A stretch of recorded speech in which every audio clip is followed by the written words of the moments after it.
Welcome to Triumph IAS. It's a daily mains practice question and answer series. This program is exclusively designed for UPSC CSE aspirants. In this video discussion, we will discuss UPSC CSE mains previous 25-year questions. Question number 1. Critically examine the effects of globalization on the aged population in India. Let's start with the introduction of the answer. The post-globalization era has brought significant changes to both the economy and society in India. Globalization has had a mixed impact, both positive and negative, on the aged population in India. The main body of the answer should be number 1. The aged population has definitely benefited from advancement in the medical field and increased access to services. Globalization has brought more social security measures and avenues for income post-retirement. Number 2. Advancement in the information communication technology has provided better amusement to elderly people. Governments of the globalized era with an overactive media are becoming more sensitive towards the needs of elderly people. Also, increased per capita income has resulted into better standards of life. Number 3. Aged population in India is classified as one of the vulnerable groups by the policy makers. In the globalized era, the aged people are largely being secluded from their family and from the society. Number 4. The tremendous increase in the nuclear families has led to mushrooming of old age care homes that are often reported to be insensitive to the needs of elderly. Number 5. Increase into parent working families has resulted into neglect of old age citizens. Globalization has led to faster inflation and elderly population find their savings are often eaten away by inflation. Number 6. Migration from rural areas has left the aged population without anyone to take care of their needs. Besides, the moral and ethical values are fast eroding in the globalized India. There is significant rise in crime against elderly people. Conclusion of the answer is number 1. It can be argued that while globalization has prolonged the life of elderly people, it has to some extent eroded the purpose of life. Number 2. When the demographic dividend of India recedes, it will be left with a large old age population. Therefore, government should frame policies that cater to long-term needs of the old age population. Question number 2. The concept of midday meal (MDM) scheme is almost a century old in India, with early beginnings in Madras Presidency in pre-independent India. The scheme has again been given impetus in most states in the last 2 decades. Critically examine its twin objectives, latest mandates, and success. Let's start with the introduction of the answer. In 1995, midday meal scheme was launched with twin objectives of giving a boost to universalization of primary education by increasing enrollment, attendance and retention and simultaneously improving the nutritional status of students in primary classes. The main body of the answer should be number 1. The centre votes to give a grand send-off to the midday meal scheme. Thinking of handing over this centrally sponsored scheme to states from the next financial year, the Planning Commission has decided not to starve it of funds in the current fiscal. Number 2. As per the directions of the Supreme Court of India, the scheme of providing hot-cooked midday meal was implemented for all the children of classes I to 5 of both government and government-aided primary schools. Number 3. The scheme also extended to 6 to 7 standard children. Now the Government of India is funding the scheme for children of classes 1 to 8 standard. A global report by the World Food Project, WFP, for 2013 on 169 countries has said that India has the largest school feeding program in the world, catering to over 114 million children, but stands 12th among 35 lower middle-income countries covering 79% of its total number of school-going children. Number 4. The gross primary enrollment grew between 2001 to 2002 and 2007 to 2008 in India, following the implementation of the midday meal program, particularly among scheduled castes and tribes.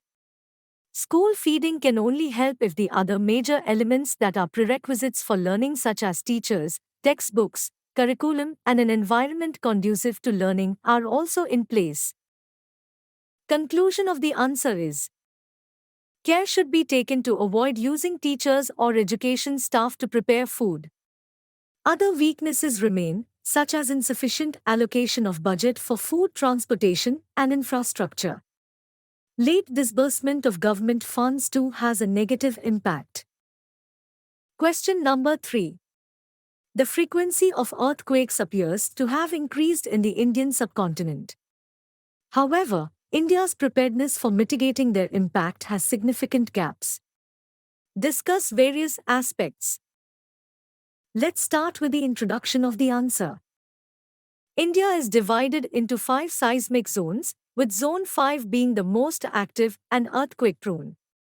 The Himalayan regions, the Assam and Burma region, and the Bhuj region in the west fall in this category. The main body of the answer should be number 1.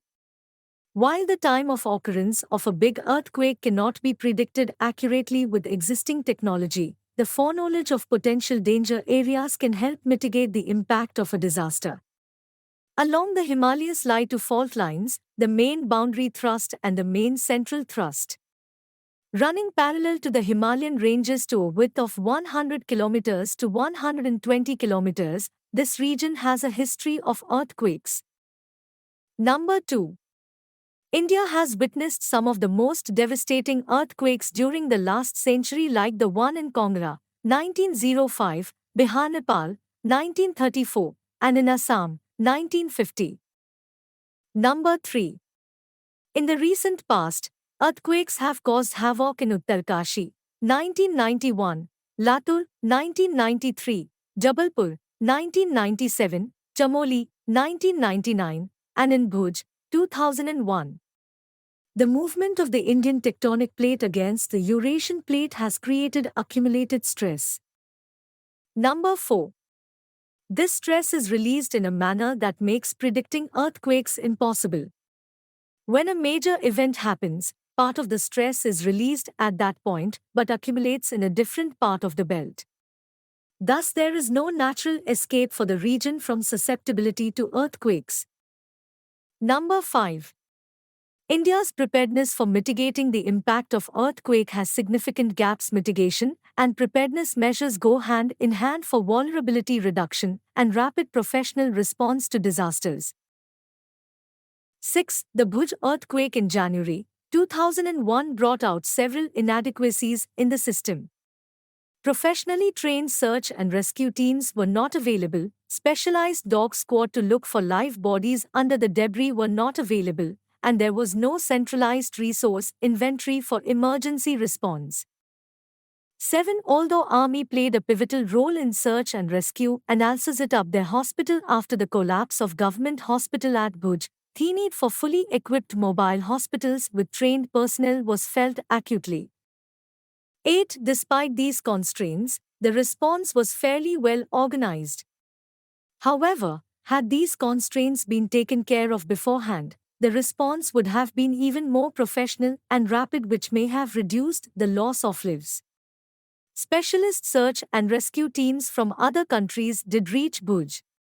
However, precious time was lost, and even with these specialist teams it was not possible to cover all severely affected areas as quickly as the government would have desired. Measures which need to be taken. 1. In the pre-earthquake phase, preparedness, mitigation, and prevention are concepts to work on. Post-disaster, immediate rescue and relief measures including temporary sheltering soon after an earthquake until about 3 months later, and reconstruction and rehabilitation measures for a period of about 6 months to 3 years need to follow.